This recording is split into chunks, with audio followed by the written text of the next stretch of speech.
And we are live. Welcome to the NBA Strategy Show. It is Tuesday, December 3rd, and I'm Josh Engleman, here to break down an 11-game slate on FanDuel, an 8-game slate on DraftKings, and we're rounding out the NBA Cup. And today has some options for some really ridiculous game scripts. And we're going to dig into that throughout all of this show. If you can, if you're here, hit the like button, subscribe to the channel, hit the notification bell so you know when everything goes live. Follow me on Twitter at Josh Engleman. Have some fun here, folks. Yesterday was weird. We couldn't really break anything down for most of the day. Everything changed in the ramp up to lock. Everything changed in starting lineups. I mean, it was pretty rough. It was pretty rough. But today, very different experience. We have every injury report we could possibly want for today. None of these teams played yesterday. We had 4 games yesterday. We've got 11 today. None of them overlap. So tomorrow will probably be not fun. But today, we're going to have a lot of fun. We're going to break it all down right now. Hope you guys had some success yesterday. I did not play the slate. My wife left for Tampa this morning. So we hung out last night since she was leaving, not coming back till Friday. But today, big time deep dive. Tomorrow, big time deep dive. Thursday, big time deep dive. I'm in it. These next couple days, man, I am deep in the NBA weeds, even more so than I normally am because I ain't got shit else to do. So all we're going to do today is break it down. And here we go. Starting off. Let me grab the most recent injury report. God, it's so cold in my office right now. I should have put shoes on. Or got another coffee, which probably would have been the real answer. Philadelphia 76ers. They are 4.5-point favorites in Charlotte. 208.5 total. This is the game with the lowest total by a lot on today's slate. This game is 8 points behind Orlando and New York, and 33. Am I doing that right? Yeah. 33 behind Memphis and Dallas. So, kind of crazy total here. Second lowest pace of the 11 games on today's slate. For Philly, no Embiid, no Drummond, Lowry back, Reggie Jackson's probable, Caleb Martin's probable, Jeff Doughton is with the G League team. Now, we didn't get a ton of ownership coming into here to Philly. Only Yabusele got to 10% on DraftKings. Everybody else is in single digits.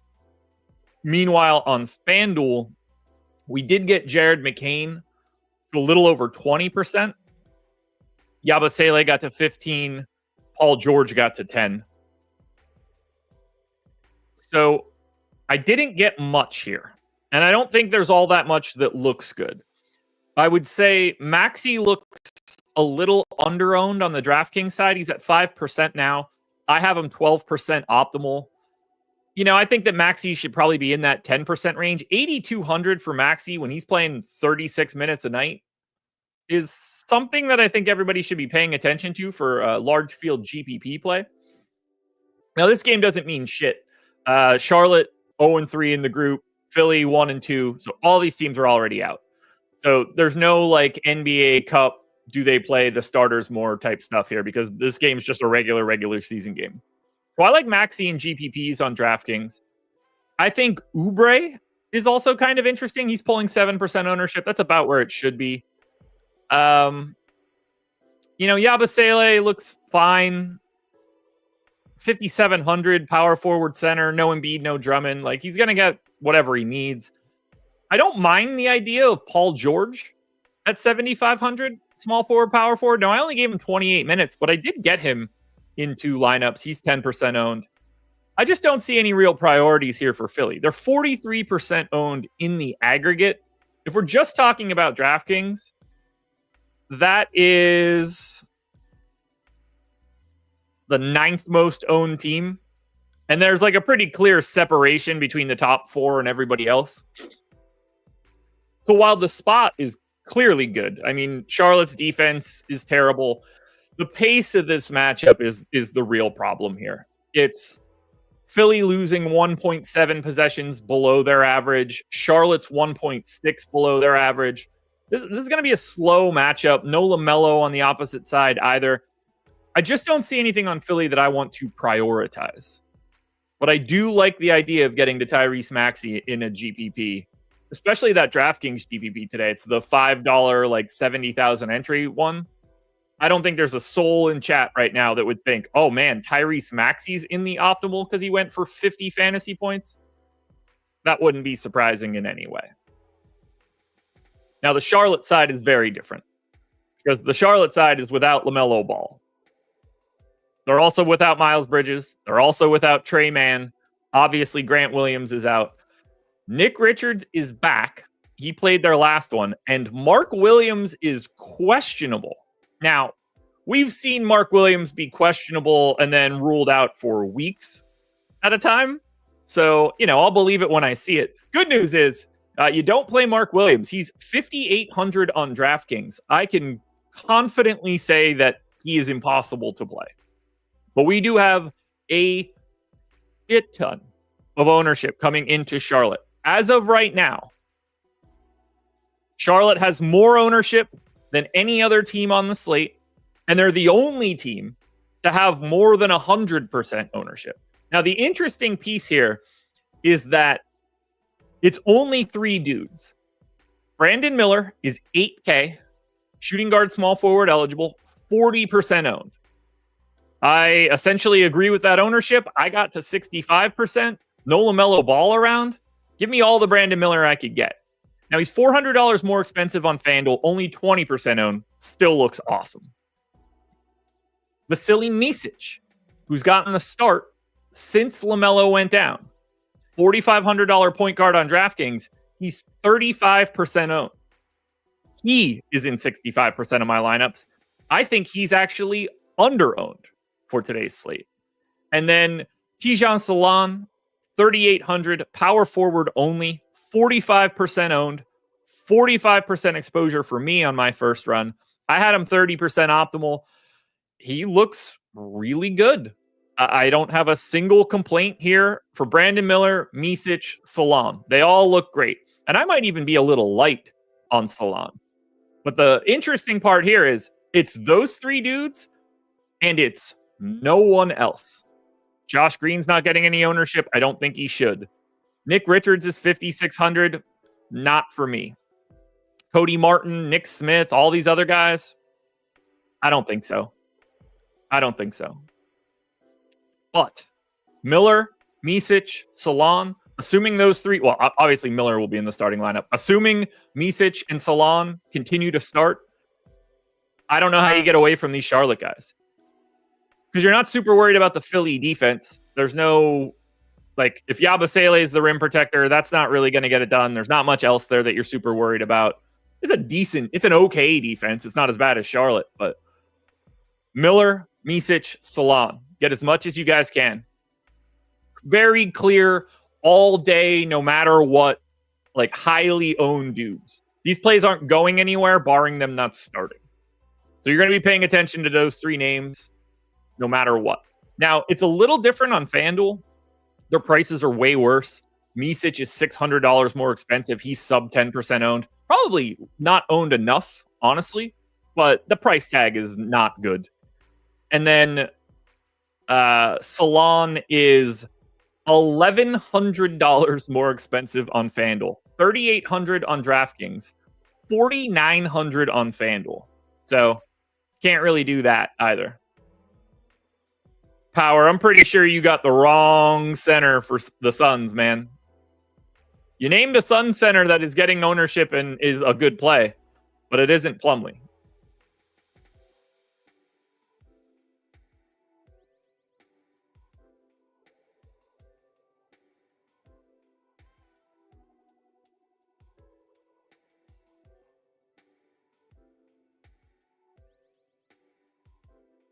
Washington and Cleveland. So Wizards are obviously out of everything that exists. Cleveland also already eliminated in East Group C. They dropped that game to Boston and then to Atlanta. So this game doesn't matter at all for the tournament. Kuzma out for Washington. Dean Wade questionable for Cleveland. Ty Jerome questionable for Cleveland. We are getting a bunch of ownership here into the Washington side, and we got to start with Joval. So he's 5,200 on DraftKings, 5,700 on FanDuel. He's 45% owned on DK, 10 on FanDuel. I got to 60 of Joval on DraftKings, and I don't even know if I projected him correctly. That's the problem here. So in this last game with Kuzma out, Joval played 31 minutes. Now, he has basically just been sitting at like 18, 19, 20 for weeks now, and then jumped up to 31. So now with Kuzma out, I bumped him to 22. Now, 22 minutes of Joval today got me 60% of him. I think he's live for 26, 27, 28. And then it's just 100% Joval without question, if you think he's playing that. But even in 22, he's one of the best plays on the day, one of the highest owned guys on the day. Don't know how you dodge that. Jordan Poole's getting 15% ownership on DraftKings. Sarr is getting 20. Sarr still played 36 minutes in that game with Joval. So I'm not worried about Sarr's minutes in any way. Got to 20% of him. He looks good. I didn't get to Jordan Poole. Probably need to give him a little bit of a rate bump because I think he should be showing up a little bit more. But I only had him 11% optimal, 16% owned. So I'm not surprised that I didn't get him. But he's definitely a guy you're paying attention to on Washington. Although not exactly a fun spot for the Wiz running into Cleveland. This is the game, though, with the second highest pace.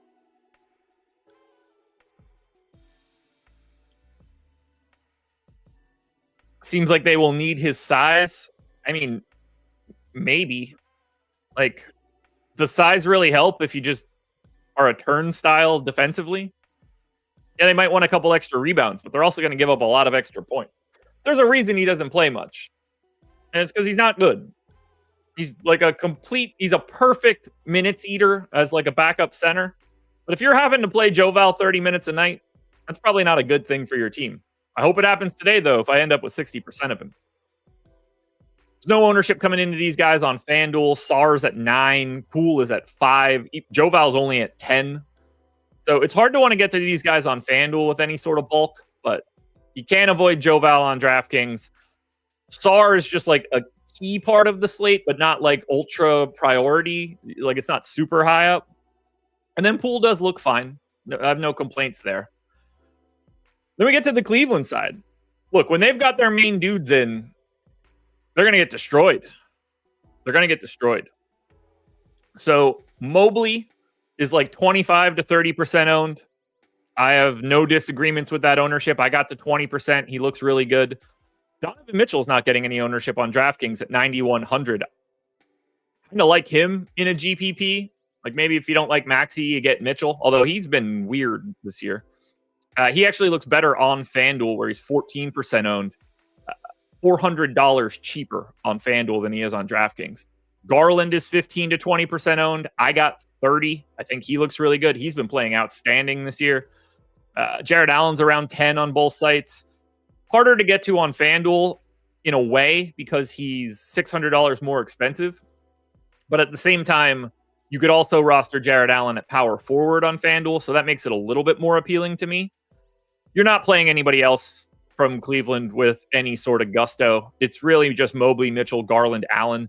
If you wanted me to rank them, it would be Mobley,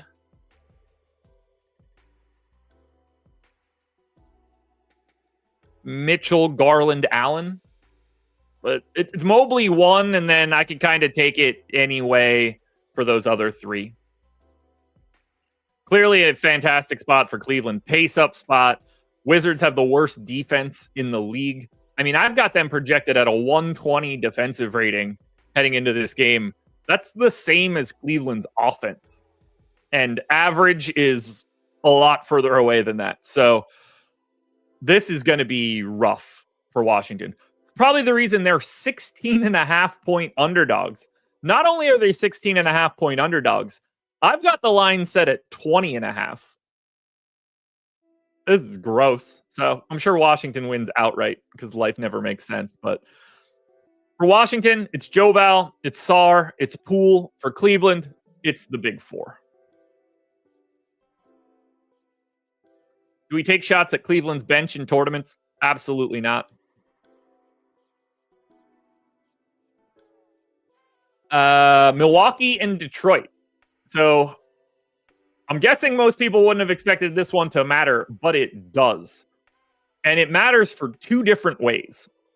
So both of these teams are 3-0. Winner of this game wins the group. But the loser of this game is still alive in point differential if they don't get destroyed. Because Boston is still alive in point differential. They're at 23. The Bucks are at 29. The Pistons are at 28. So if either one of those teams lose by, like if the Pistons lose by 4, they're still ahead of the Celtics. The Bucks lose by 5, they're still ahead of the Celtics. And then depending on the outcome of Orlando and New York, that one plays the same sort of role as this one. Both of those teams are 3-0. Both of those teams need point differential.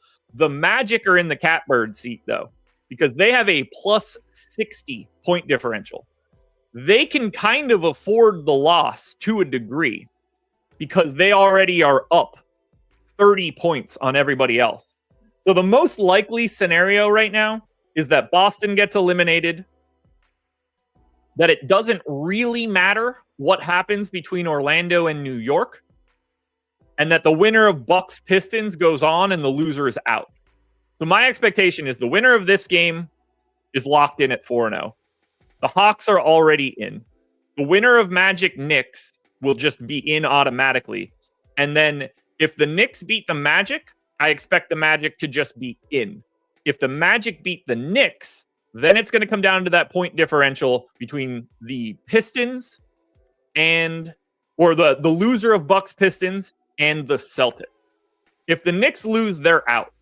They don't have a chance to win the tiebreaker if they end up losing. They have to win. So we'll talk about that when we get to Knicks Orlando next. So for Milwaukee, Giannis is probable. Taurean Prince is probable. These guys are just the normal Milwaukee Bucks team. Now they are unowned. 3% to Giannis is the most on DraftKings. 5% to Giannis on FanDuel is the most to anybody on FanDuel. And I kind of agree with it. So this is I think they're last. Okay, so this game is the lowest owned game on the slate by a mile.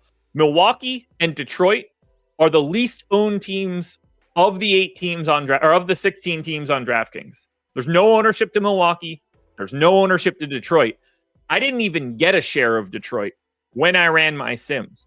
I got to 2 shares of Giannis, a share of Taurean Prince, and a share of AJ Green.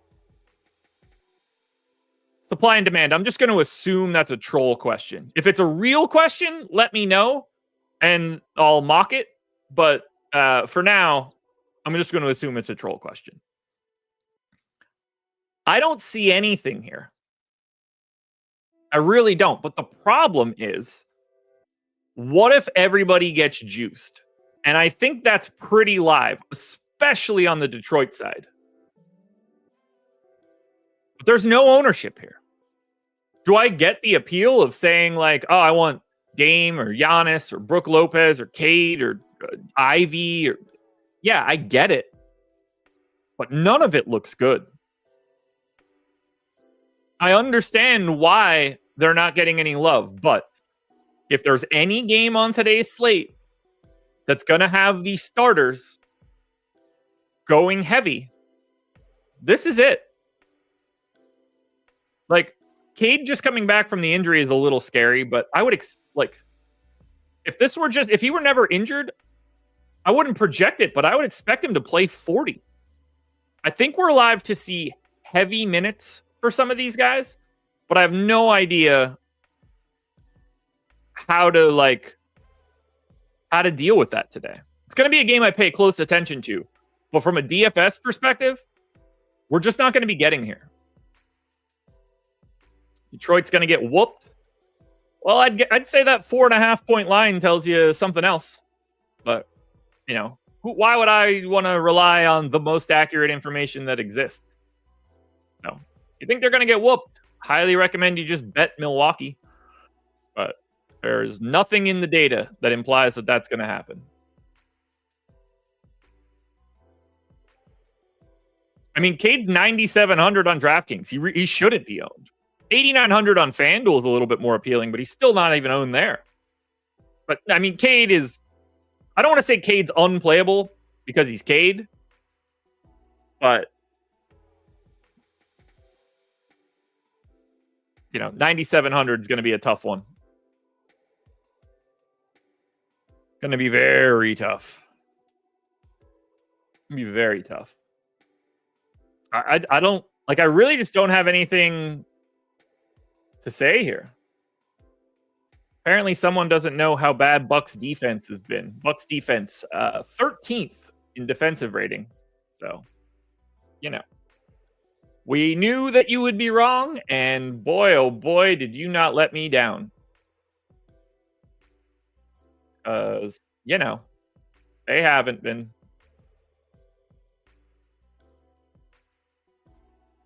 But, we'll do what we can.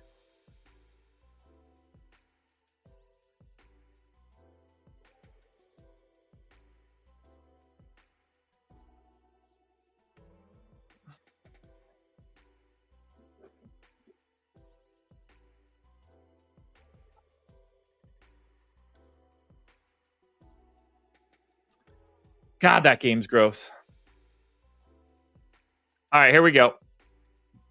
Orlando and New York. This one is another one that I'm just not stoked about. Orlando's got a plus 60 differential. The Knicks are at plus 15. They're both 3-0 in the group. This is the game with the lowest pace. I got it at 94.6. 216.5 total is the second lowest total on today's slate. There's really no ownership coming in here, but this one feels scary. Really scary.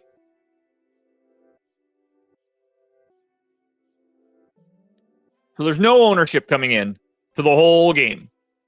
8% to Wendell Carter Jr., 8% to Goga. Those are the only numbers. That's the highest stuff for either site for Orlando. 4% to Towns on DraftKings is the highest on both sites. I barely got this game. I got 2 shares of Suggs, KCP, Wendell Carter Jr., Goga. They all showed up in one. I don't know how you get to much here, but we do have the option of this game getting crazy concentrated minutes. Now, that doesn't really strike me as something Orlando would do. They kind of all are like a sum of their parts team more than anything else. But the Knicks got to win to move on. And they need point differential too, although they don't need it if they win. I guess technically speaking, the point differential for the Knicks doesn't matter. But they still need to win to move on. If they lose, they're out. No matter what, if the Knicks lose, they're done. So I understand thinking well, are we just going to get 40 of Bridges, 40 of Hart, 40 of Anunoby? They've got Precious back now, which is another real body. They can consolidate in a big way today and look a little bit better. I just don't see any priorities here. I'd say Towns looks the best at 9,200. Orlando can't guard the Knicks. Man, First Kings, you are... You're pretty wild here because that's a really, really, really awful take. Truly awful take. As awful as it gets. I mean, I don't even know how you could land on that. We're talking about the number 2 defense in the league. All they do is play defense. Who do you want? Who can't they guard? Mikal Bridges, OG Anunoby, and Josh Hart? They're running out a double center setup against Towns. That's not going to go great. I'm pretty sure Jalen Suggs and KCP aren't going to look at Jalen Brunson and think, how are we going to do this? If Orlando can't guard the Knicks, then the Knicks should be the overwhelming favorites to win the NBA title. So anyway, do you guys like anything in Orlando and New York? And I mean like it.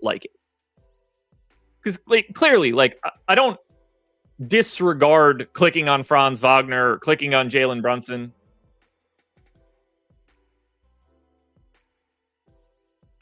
I just don't see anything here. I got one share of Hart, one share of Towns. It's all random. But we have to be aware that this game can consolidate minutes around the best players. Because they both need the win. And only Orlando has safety if they lose. But if Orlando gets their ass kicked, like the Knicks would have to beat them by, 40. Orlando's feeling pretty safe right now. We're feeling pretty safe. Game 5. Indy and Toronto. We got a little bit more ownership coming in here. Pacers are 2.5-point favorites in Toronto, 239.5 total. This is the tied for the second highest total on today's slate. Andrew Nembhard is questionable for this one. He came back in their most recent game. Everybody else that's been out is out. But we did get Nembhard back playing 15 minutes 2 nights ago. And we're getting a little bit of ownership coming into the Pacers. 16% to Miles Turner on DraftKings, same on FanDuel. Jarris Walker is at 10 on DraftKings. Those are the only 2 guys in double digits. But we're also getting 25% ownership to Mathurin on FanDuel, where he's $500 cheaper. And 18% to TJ McConnell. Which I guess makes some sense to me. But we're at 5 for Halliburton. We're basically at 5 for Siakam. I matched the field on Turner. I matched the field on Walker. I did get some stray shares of Halliburton and Siakam, but nothing crazy. Like, they all kind of look relatively similar.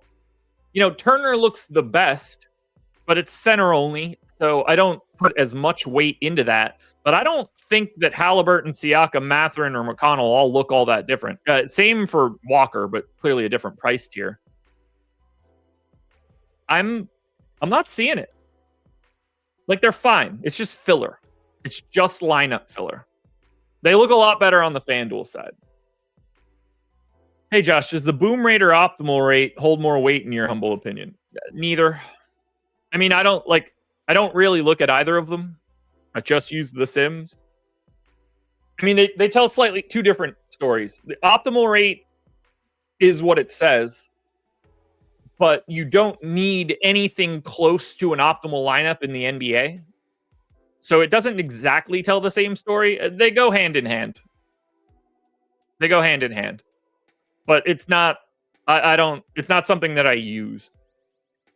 Now that Sims exists, that's just like visual information. Now the Toronto side, getting some chunks of ownership, and I'm getting it. 25% ownership on both sites to RJ Barrett. 40 to Scotty Barnes on DraftKings. Close to 20 on FanDuel. And then Jake Puddle is getting 20 on DraftKings. Now, I ended up under on Jakob Poeltl. He's 7,200 on DK. I only got 1 share. I think he's over-owned at 20%. However, RJ Barrett, 25% owned. He's in half my lineups. 7,900, small forward, power forward. Happy to get to him.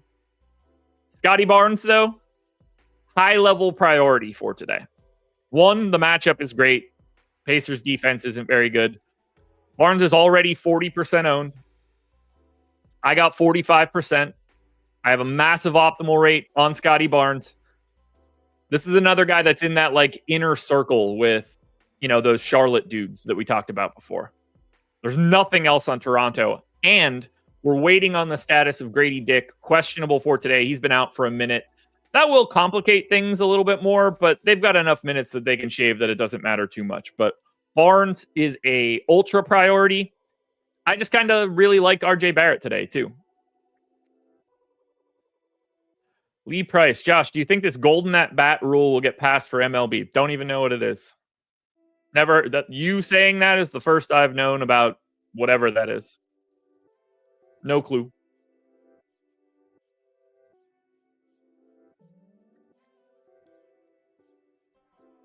So Toronto's looking damn good. 90% ownership to Toronto on DraftKings. Obviously, that's Barrett, Barnes, and Pirtle. But that's the third most owned team behind Charlotte and Washington. So it looks good, man. It looks good. Another chunk, like this Toronto piece, those Charlotte guys, Washington guys, and Barnes, Barrett, Pirtle. Those are some of the main priorities that we've had so far. Basic concept is a team could choose one at bat every game to use its best hitter regardless of... No, they shouldn't do that. It should never get passed. Hate it. Hate it. Get rid of it. Don't do it. I hope it gets 30 votes. No, that's one of the dumbest things I've ever seen. If they do that, that's next level stupid. All right. Utah and OKC. Now, this one is wild for a completely different reason. So, Utah, 14.5-point dogs in OKC, 222 total. Now, obviously, Utah is out. They blow. But San Antonio in Group B is 2-1, 14-point differential. OKC is 2-1, 18-point differential. Phoenix is 2-1, 19-point differential. Now, the Suns play the Spurs. So one of those teams is going to lose for sure, which also means that one of them is guaranteed to be 3-1. The Thunder need to win to go to 3-1, and they want to try and stack on some point differential because Dallas is sitting at 2-1, and their point differential is 41. More than 20 points ahead of these guys. So if Oklahoma City wants to beat out Dallas, if Dallas wins, they need to run down 23 points to tie Dallas plus whatever they do today. So it's possible that OKC tries to really beat the shit out of Utah tonight. You'll see it early enough. Like if they're up 20 or something at halftime, I would start taking some OKC overs in the second half because their path is kicking the shit out of Dallas. Now, it can break for them in this way. OKC lost to San Antonio, but they beat Phoenix. So the Thunder are cheering for the Suns because if the Suns win and the Thunder win, then the Thunder just win the group. But if the Spurs beat the Suns, then the Thunder need to get that point differential against the Mavs. Now, I fully expect OKC to just handle Utah, but it is in their best interest to handle them by like 40 tonight. Now, on the Utah side, pretty standard issue injury report for these guys. Nothing too crazy here. Clarkson out, Filipowski out, Cody Williams out. No real ownership coming into Utah, nor should it. I mean, they're going up against the number one defense in the league, and I don't even think it's close. You're getting just north of 10% ownership to John Collins on DraftKings and just north of 10% ownership to Colin Sexton on FanDuel. I totally agree with the ownership to Sexton on FanDuel. He should be around 12. I agree with the John Collins ownership, and I got to 10%. There's not much else here that you should be getting to from Utah, and I don't anticipate having much. I don't want it. They're bad. Their offense sucks. Their defense sucks. They're in a matchup against what I would say is the best regular season team that exists in the league. And OKC is, for all intents and purposes, like healthy for what they could be right now. Only Caruso is out for somebody that matters that like could be in. Obviously, Chet's going to be out for ages. So I'm getting to 20% of Shea. I wouldn't hate getting more. He's 33% owned on both sites. Fully deserves it. This could be a massive day for Shea, especially if they get out of the gates fast. We're also getting 10% ownership to Hartenstein, to Cason Wallace, and to Aaron Wiggins. I don't have a problem with any of those guys. Like, they're the three guys that I would want to get to. I got to 10% of Wiggins. I got to a share of Hartenstein.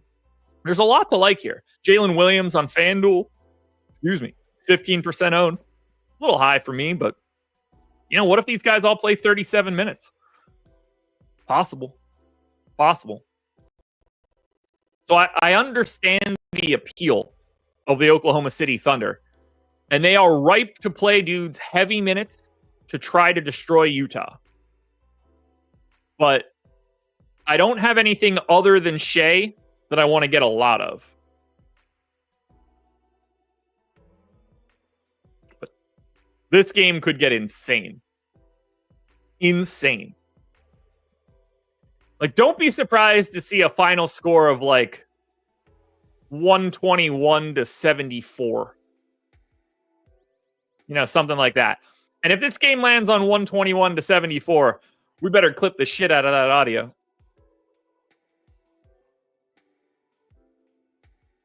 I agree that OKC never really runs condensed, but today is a slightly different day because of how much this matters for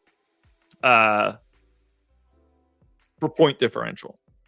Like, I could see a scenario where they go small and Dylan Jones doesn't play and Jalen Williams plays like 38, Shea plays like 38, Dort plays like 34, Hartenstein just plays his like standard run, and then like whatever's working out of Wallace, Joe, Wiggins, Mitchell, you just kind of bump those dudes.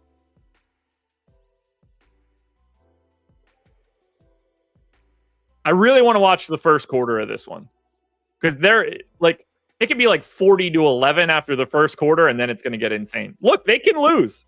Data Baller said it. Watch OKC loose. Yeah, they could lose today. They're probably 15% to lose the game. Data Ballers, good save. But yeah, watch that first quarter. They could be up 25 at that point.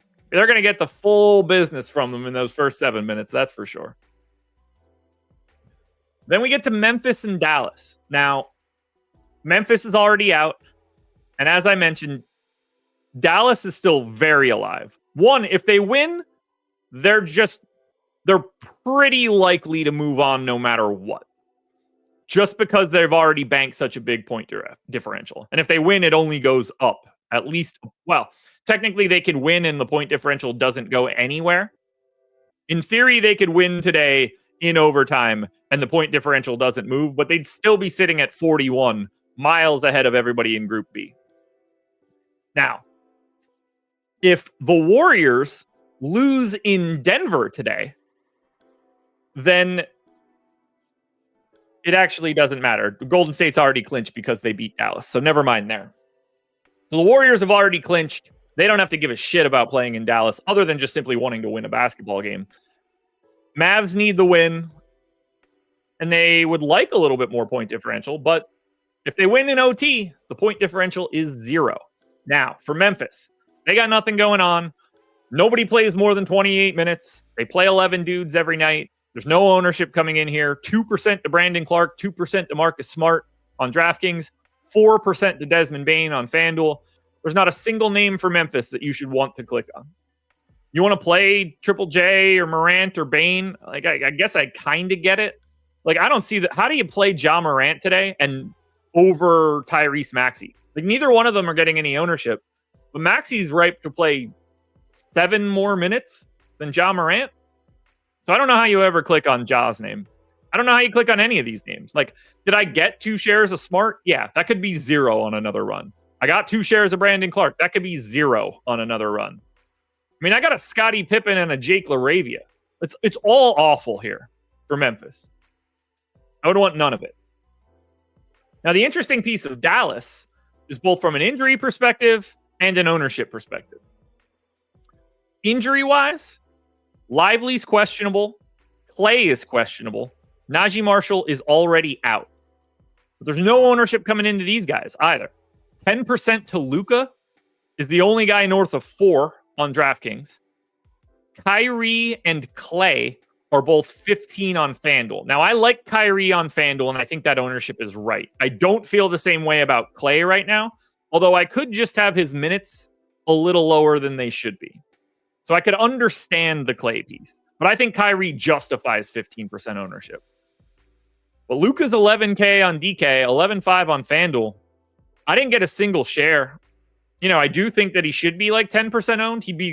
I'd be happy to get to him. He's my most optimal dude. I don't anticipate having much of Dallas. It's a terrible spot for Luka. Like, no matter what you think about Memphis right now, they've been injured all year. They've played 100 dudes in every game. Bunch of dudes you don't even know. They've rotated through all sorts of crazy nonsense. They're the number 7 defense in the league so far. That's crazy to me. One, that's a testament of how good Jaren Jackson Jr. is at anchoring a defense. And clearly they have other defensive talent on here, whether that's, Scottie Pippen or, Brandon Clark's solid. Nobody's really like next level bad outside of like Ja or Wells. But these guys look so good defensively. Not a fun spot for Dallas. The benefit for Dallas is the pace-up spot. They gain 3 possessions over their average. But it's not a fun place for like Luka to try to get free. They got a lot of dudes they can throw at him. Really sound team defense. So I'm kind of okay with having basically nothing in this. That works for me. Clearly, always you could roster Luka. I'm good here. I'm good. Now we've reached the final game of the DraftKings slate. Before we do that, though, we got to talk about Cyber 24. Promo code ends tomorrow. This is our Cyber Monday promo. This is the last of our major promos for a while. 50% off any sport package. If you're watching NBA, I'm assuming you want NBA, but it could be NFL or NHL, MMA, PGA, any light package. So it's a little stepped on and compared to the full setup, but you're still getting projections, ownership, boom bust, or whatever our advanced data is. You get a smaller run of our simulation tools. You get access to our premium Discord. It's a cheaper price point, and you're getting it at 50% off, week or month, whatever you're looking for. This deal ends tomorrow. There is a link in the description of this video. Click it. That'll take you over to Stokastic.com. Let you sign up. Let you see everything that you could be getting as well. If you click the link, the promo code should just automatically enter. If it doesn't, Cyber24. CYBER, the number 2, the number 4. That is your promo. 50% off. Again, it ends tomorrow. If you guys want to get in, today's the day to do it. Would I play Barnes and Barrett together? Yes. I'd play anybody that you name together. No matter what the combination of 2 names are, they can be played together. There's no such thing as not playing people together. That's not a thing anymore.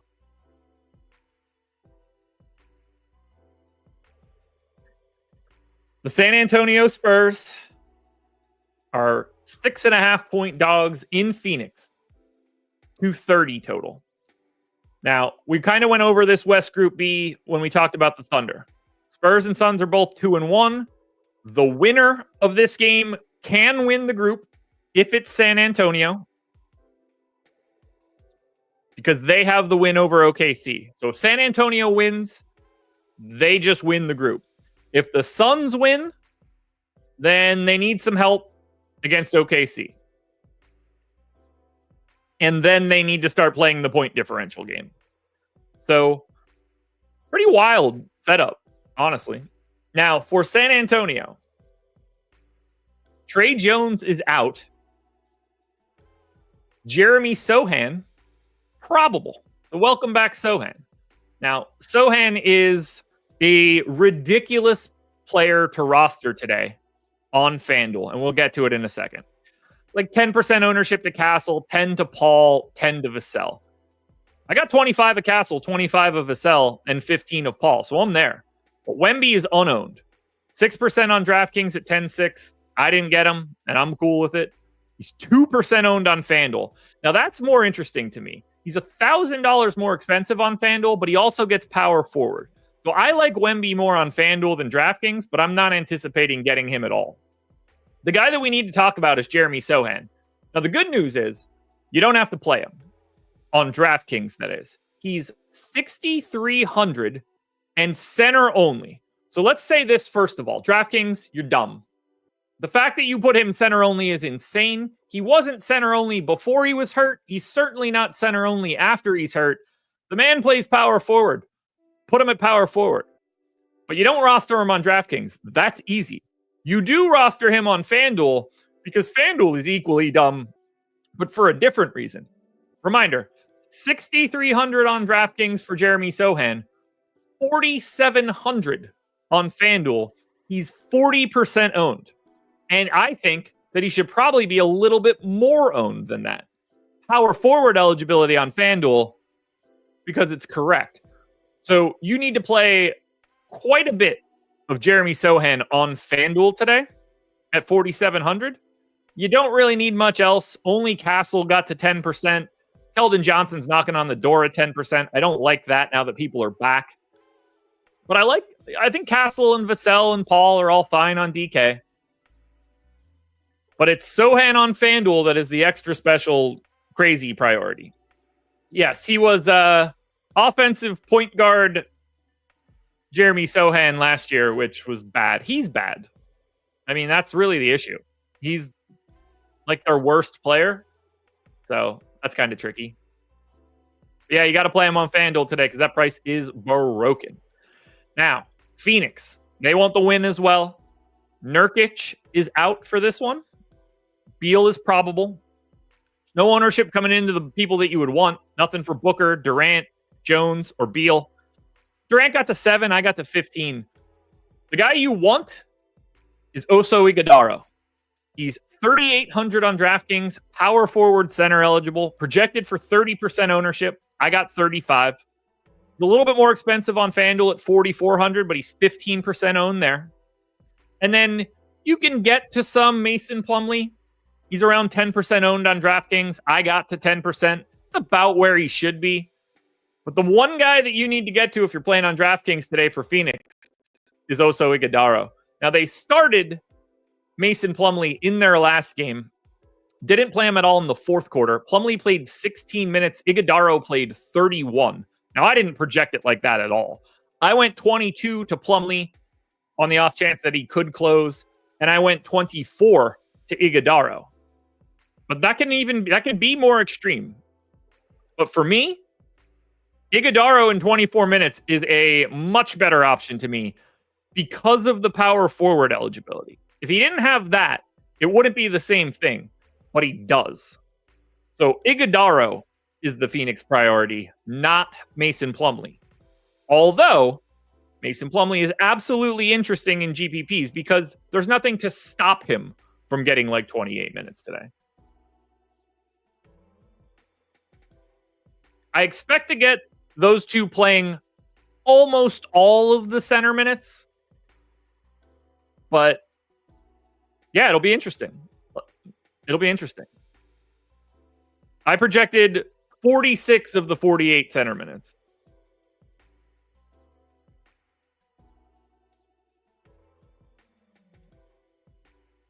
Now on FanDuel, these guys don't look that great. Iguodala got to 14%. Everybody else is 5 or below. I would argue that Devin Booker looks pretty good on FanDuel. Shooting guard, small forward eligible, only 4% owned. I think that he's probably under-owned for FanDuel. So I kind of like the idea. Booker's sort of like the Tyrese Maxey version that I talked about earlier, where he's just not getting the ownership that I would want him to get.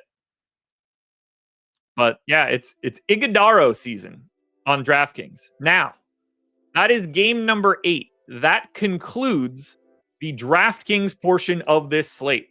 The next 3 games are FanDuel only. Now, before we get to them, schedule for the rest of the day. Laffy and Ben are coming up next, 10 a.m. NFL strategy show.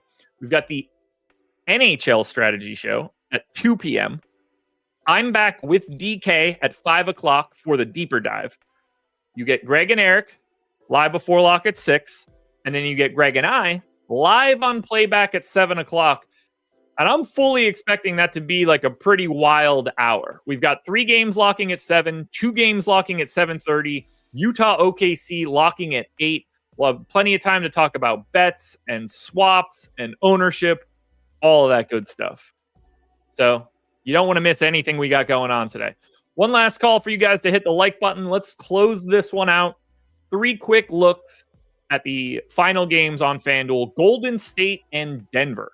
Now, Denver's already out. Doesn't mean anything. Golden State has already clinched the group. So this one doesn't mean anything. So in terms of like doing something different for the NBA Cup, it's not happening here. This is just normal. Now we're getting 10% ownership to Steph, 15 to Wiggins, around 10 for Draymond and Kuminga. Draymond is questionable for this one, so keep an eye. Only guy I want to get to here is probably Wiggins. I think he looks a little underrepresented at 16% ownership, 6,200, small forward, power forward. But I don't have a huge interest here. These guys don't play enough minutes to get excited. They're running into Denver. Playing at elevation is never a fun time. Like, they've got a real home court advantage. The 4.5-point dogs. Total in this game looks pretty good. Honestly, to me, looks a little high. But I don't see anybody that I want to prioritize from Golden State. I think Wiggins is the best option. I think Steph and Kuminga are your next two, and then I'm probably not getting to much else. Now, on the Denver side, nobody's owned. Jokic is 12,200, 5% owned. Pretty much agree with it. He's also the most owned guy on the Nuggets. Now, welcome back Aaron Gordon. Nice to see him back. That probably helped them get those extra minutes on Watson, but I don't see anybody on the Denver side where you would like immediately prioritize them. Clearly, if you want to play Nikola Jokic, I wouldn't tell anybody to not do that, but he doesn't look all that great at 12-2. He just looks like a really, really good basketball player. But I don't see anything here for Golden State or Denver where you're going out of your way to get it. Wiggins is the best option in this game. Houston and Sacramento. So Houston has already clinched this group. So they got nothing to worry about here. They don't have to care. Sacramento continues to be dog shit, like I've said they've been for years. They're 0-3 in the group, so that doesn't matter. Kevin Huerter is questionable for Sacramento. DeRozan is back. Everybody that's normally available for Houston is available. We've got 25% ownership coming into Jalen Green. He's also 21% optimal for me. So I don't see the need to move that around in any way. Only other guy that got to double digits is Amin Thompson at 10%, 6,400, shooting guard, small forward eligible.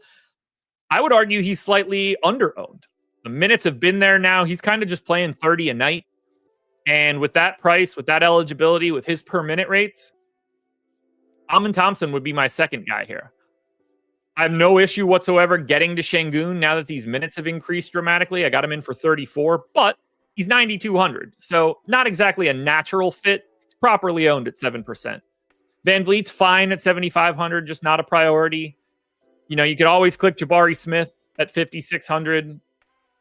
Not much else that I want here. I think it's pretty clearly Jalen Green by far, and then a little bit of Amin Thompson. But if you end up with a Jabari share, Şengün share, a Van Vliet share, totally works for me. On the Sacramento side, these guys are fully unowned. Everybody's in single digits. 9 to Fox is the high mark. It's basically 5 for Murray, 5 for Sabonis, 5 for DeRozan, 5 for Monk. I like Keegan Murray the most out of any of these guys, just because of the MPE and the 6K price tag. But like, he should be like 8 or 9% owned, not 4. You know, you can get to Fox, but I think he's properly owned at 10%. There's plenty of 9K-ish point guards on today's slate that you can get to. And obviously, the real problem here for Sacramento is the absolutely suffocating defense from Houston. third best defense in the league in net rating so far this season. This is just not a fun deal for Sacramento. They're going to run into a buzzsaw. It never gets easier. They're going to take away everything that Sacramento does. So I'm not shocked to not see much love here. It looks a little bit better on the Houston side than it does on the Sacramento side. Finally, we close it out. Late night hammer. Portland Trailblazers, 8.5-point dogs in LA, taking on the Clippers, 218 total. Now, there's basically no ownership coming into Portland. Shaedon Sharpe got to 13. I would argue that's a hair low. He clearly looks like the best option. Scoot's questionable. Maybe that helps somewhere. I don't see any reason you're getting to anything else from Portland. If it's anything, it's $6,500 DeAndre Ayton. But I don't really want Simons. I don't really want Jeremy Grant, Kamara, Avdia, Walker, Banton. I don't really see it for these guys. They don't look very good here. Clippers defense is really good. They are the number 5 defense in the league. Just a sea of switchable dudes. Great rim protection out of Zubats. Like, Portland's going to have a lot of trouble breaking this one down. Now for the Clippers, we finally have the Clippers like mostly healthy. Kevin Porter Jr. is out, but everybody else that plays is in. We've got basically 10% ownership coming into Harden, 10 to Zubats. I don't even think they look great. Like, Zoo's totally fine. Should be 10% owned. I think Harden is massively over-owned at 9,800. I couldn't have less interest in James Harden. For everybody that's been jerking off James Harden lately, he hasn't been good. He has not been good. You can count up his raw stats all you want. And the winning for the Clippers has been great. But 57% true shooting. That would be his lowest true shooting since his rookie year in OKC. He's shooting 27% at the rim. That's a second percentile outcome. He has never shot that poorly at the rim since his rookie year. It was 12 points higher last year. It's always been above 50. He's shooting 35% from 3. That would be his lowest since the Brooklyn Philly season in 2022. It's in terms of on the floor, this is James Harden's worst season since 2011. It's not going well. It's not going well. It's going well for the Clippers. But if you look at James Harden's statistics and think it's a good James Harden season, you're looking at the wrong stuff. But he's probably the second guy you play for the Clippers today. What you should really do is largely ignore the Portland and LA game. And that's where we're at, guys. 11 games up, 11 games down. Contenders video will be out within the next hour.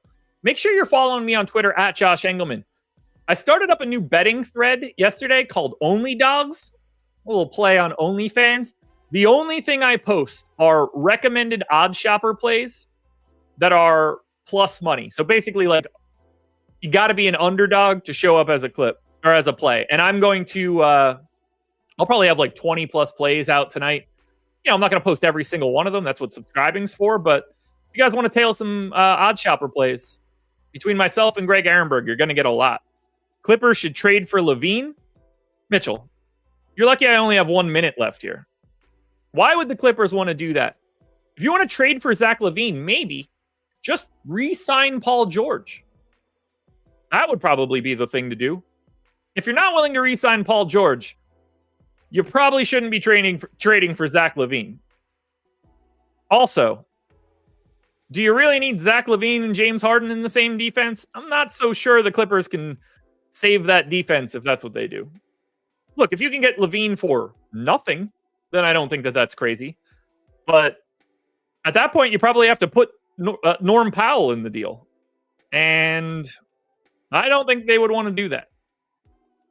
Anyway, NFL Strategy Show coming up right now on the Stokastic YouTube channel. Good luck, everybody. Talk to you guys later.